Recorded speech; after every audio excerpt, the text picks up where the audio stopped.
I'm gonna update you on the worst week of my life that was past week.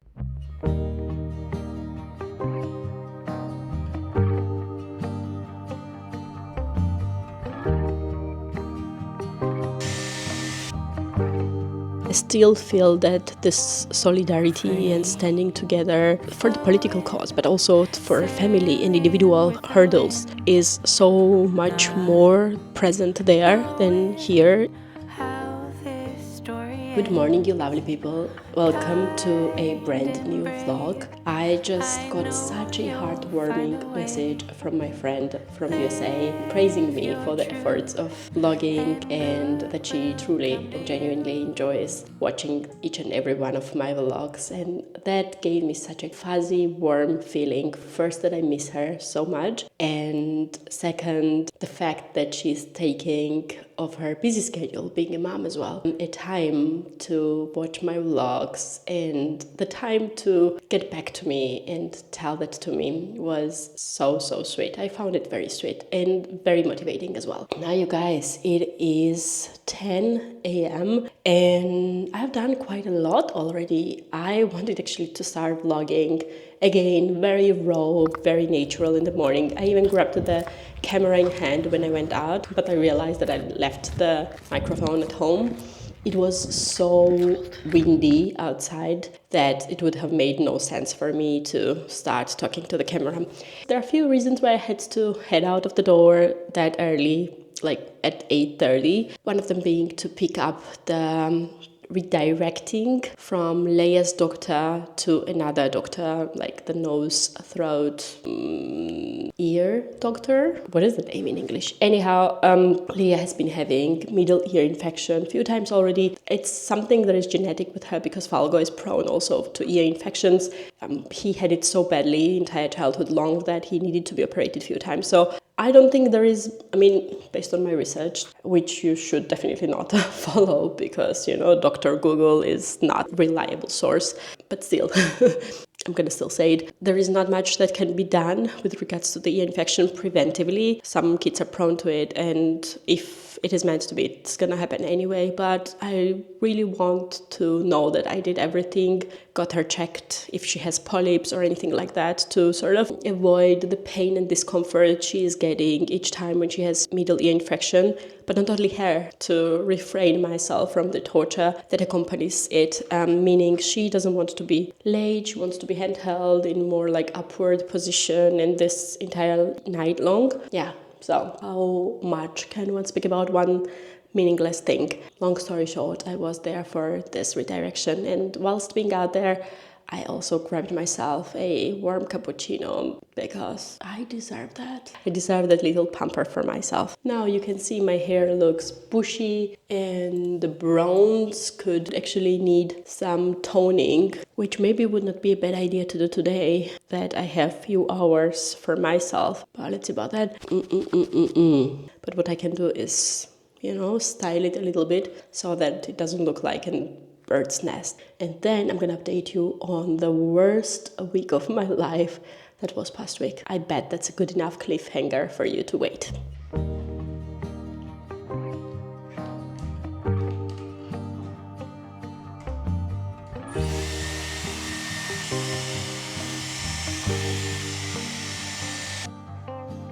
Free flowing, sailing with the wind, not knowing how this story ends. Kind and brave, I know you'll find a way. Live your truth and good will. So I freshened up a little bit, and whilst at it, I wanted to quickly show you my little carry-on pouch. You guys, it's quite a recent development for me that I'm carrying makeup bits with me. I'm not the kind of girl who reapplies the makeup, but I definitely reapply my lip products. Also, I've been eyeing the makeup case from Celine, quite long now, I would say 1 year long. There is this vanity case, the mini version. I'm going to insert a picture for you to see. It's quite pricey, it's like 500 euros. There are not a lot of reviews out there or videos for me to really see how practical it is and how much of items it could really carry, but I really love the view of it. It would look beautiful here in the bathroom. At the same time, I was not really sure if it's a form that fits in the handbags or if it's more, for like luggage when you want to be extra bougie. And then that would mean that I would need like standard makeup pouch type of thing. Obviously, Celine has similar version of normal pouches. See the picture hereby. But, like in total, it would end up to 1,000 euro if I would get both of them. With all this thought, I ended up not getting any of the two. Now, this one is by Estee Lauder. You can see on the key the branding engraved. It's very cute, but it's just a tad too small for the few things that I'm carrying with me. Buxom lip liner. Carry also this Giorgio Armani Luminous Silk Cheek Tint. This is the beautiful pink color in number 53. I think this is the lightest pink they have. I also have this Cass lip oil, Jelly Treat lip oil in color Gem. Love this one. It gives the most divine sparkle on your lips as well as nourishment. This little mirror is something that I saw in one of the YouTube videos, by the way, of one of the girls that I was watching. It has, magnifying glass. Also, what I found very cute, also has light. I also have this Rhode Lip and Cheek Pocket Blush in color Freckle. It is this beautiful burnt orange color, actually perfect for winter if you ask me. So can't recommend it enough. I have Prismaglass in number 5, also Rhode Gloss in color Toast, beautiful nude lip. Pat McGrath lip gloss, which has tiny bit shimmery effect. One of the most beautiful lip glosses that I have as well. It's Peach Perversion. Full on plumping lip polish by Buxom as well in color Ryan. But you can see from the tube that this one has quite a bit of sparkle as well. And the last one is sort of like brownie color Kylie Jenner lip gloss, which has the most pigment, I would say. It's in color Diva. It's the high gloss one. Anyhow, that's that. Fits quite a bit, if you ask me. Here we have all at one glance and way too many lip products. Do you carry makeup products with you in your handbags? And if you do you really reapply and use them most of the days? I would be very curious to hear.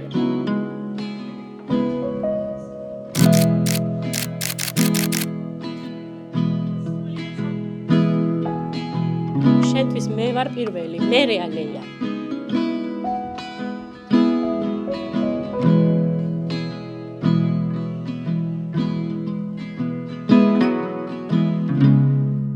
After 3 weeks, I've had the cleaner over and I just cannot get enough with the fact that the house is tidy again.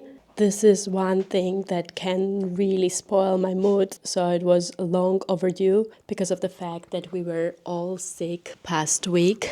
And that's something that I wanted to retell you about. So it was the very first time for us, ever since Leia is born in our family, that all of us 3 were very, very sick simultaneously. It was usually either only Leia or sometimes Falco as well along, but he would still carry on, try to support and be involved as much as, he could. And I myself, I don't even remember having a luxury of feeling sick. And I was really not expecting it. It sort of knocked me out last week that I became sick all of a sudden with 40.5 fever. And Leia was already sick with middle ear infection. She was, as she is, super dependent, super clingy, asking all the time during the day to be handheld and even at night. And this is one thing that I've gone over and over again on this channel, because if you're a parent, you'll probably be thinking it's absolutely normal for kids to be wanting the safety and the comfort when they are sick. And I know that, but because I don't have other kids, I don't have a reference point, but I have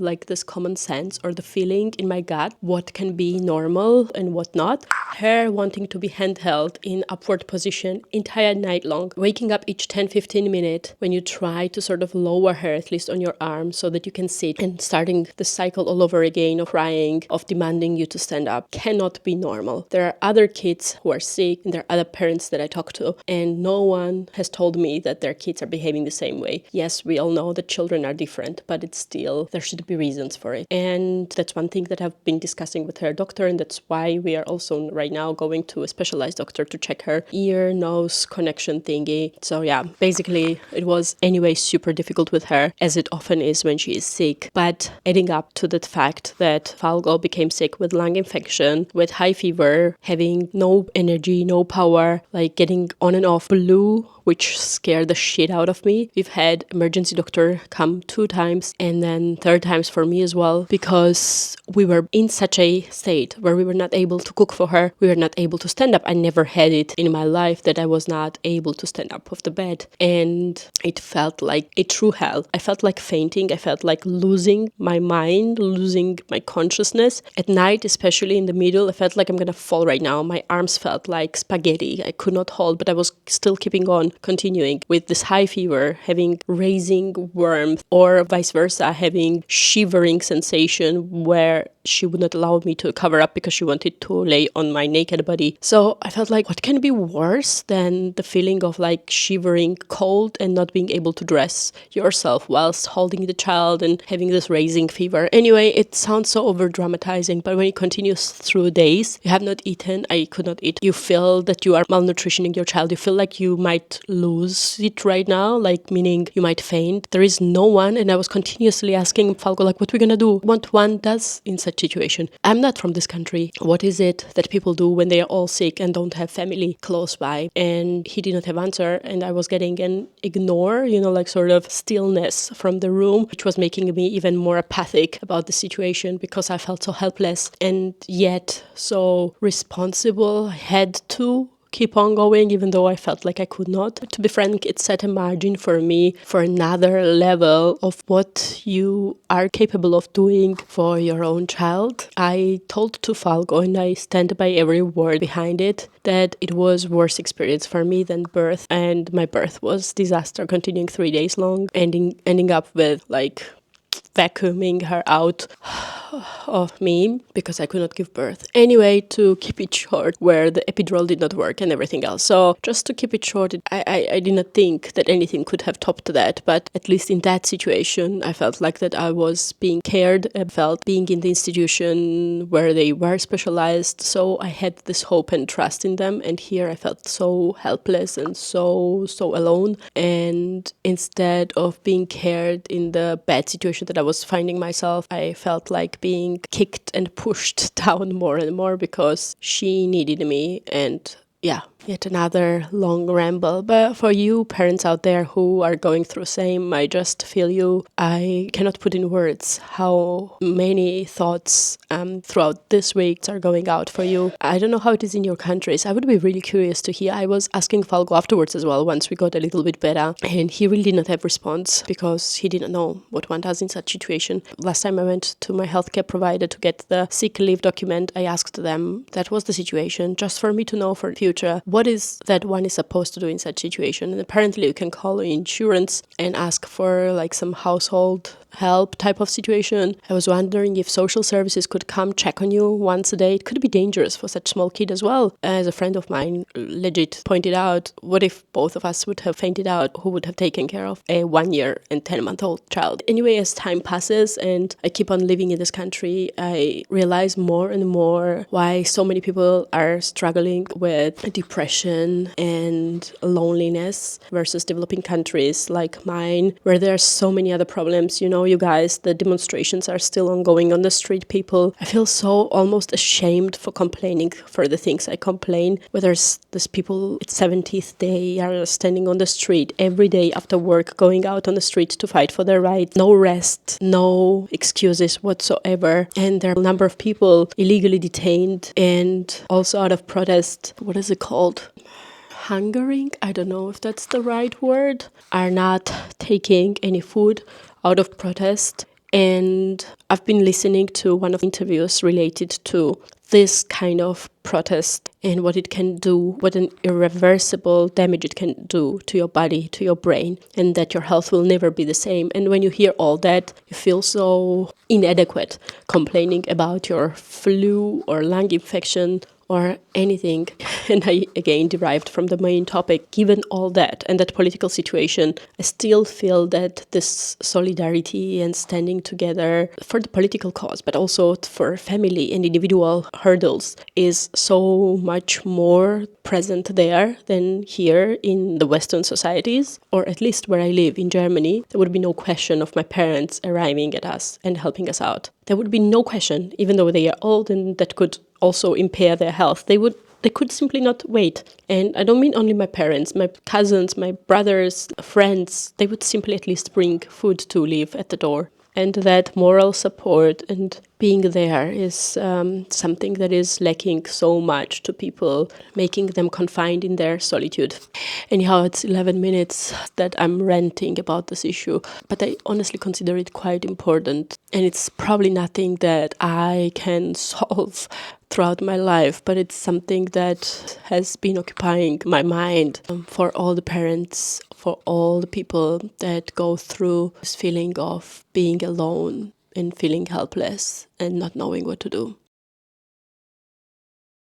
You guys, it's always such a hassle. I start vlogging and I realize that the microphone is disconnected because my daughter has been playing with it around, then have to repeat all over again, and it doesn't come off natural. Anyhow, it's a few days ever since I've vlogged. It's almost end of the week, and I have the vlog almost ready and realized that I had a little bit of snippets from Sunday when we went to a small town close by where we often go when we don't know what to do. You know, with kids you always need an entertainment, and the days when there is no daycare, I really need to get her outside. But saying that, it's February. We have snow outside today, by the way. You know, like, I'm so ready for spring, but it is not in the program for us so far. On Sunday, we did not have snow, but we had freezing cold weather. And even though I tried my best to vlog, hands were literally frozen. I could not feel them. So I did not really do a great job. I'm gonna insert a few snippets whilst I talk here, showing that we went to a local restaurant then to warm ourselves up. And, you know, like, they have this little corner for children to play, which is always a great thing when you're out and about with a toddler. But other than that, there was not really a lot for me to include in this vlog. So yeah, what's the added value for you watching it? Anyhow, talking about spring, I was yesterday in Sephora and I saw this beautiful Gisou lip oil. Not that I'm in need of any more lip product, but you guys, it has this beautiful sparkle. I actually love their products. I have one lip oil and it applies so beautifully. It's so nourishing, and this one smells and tastes like watermelon. So even though it's snow outside, I have watermelon taste on my lips. And that's the small things that sort of lift me up. I don't know if you noticed, but I'm also testing out the new angle. Got a, you know, like, magnetic clasp for my camera, and it just resides right now in front of me on the fridge. I don't know, what do we think about it? Falco just got back from grocery shopping and we need to quickly prepare a lunch for Leia, who is gonna be here in a minute. So yeah, I'm gonna get started with that. Thanks once again for tuning in. I hope you enjoyed watching this vlog. If you did, don't forget to support by liking, commenting, most importantly subscribing and ringing the bell, because I am really trying my best to be more present, to be more regular with my uploads. Appreciation for the efforts, but also would be very glad to get some feedback from you on that end. I wish you a great weekend ahead, and I'm gonna see you on my next one.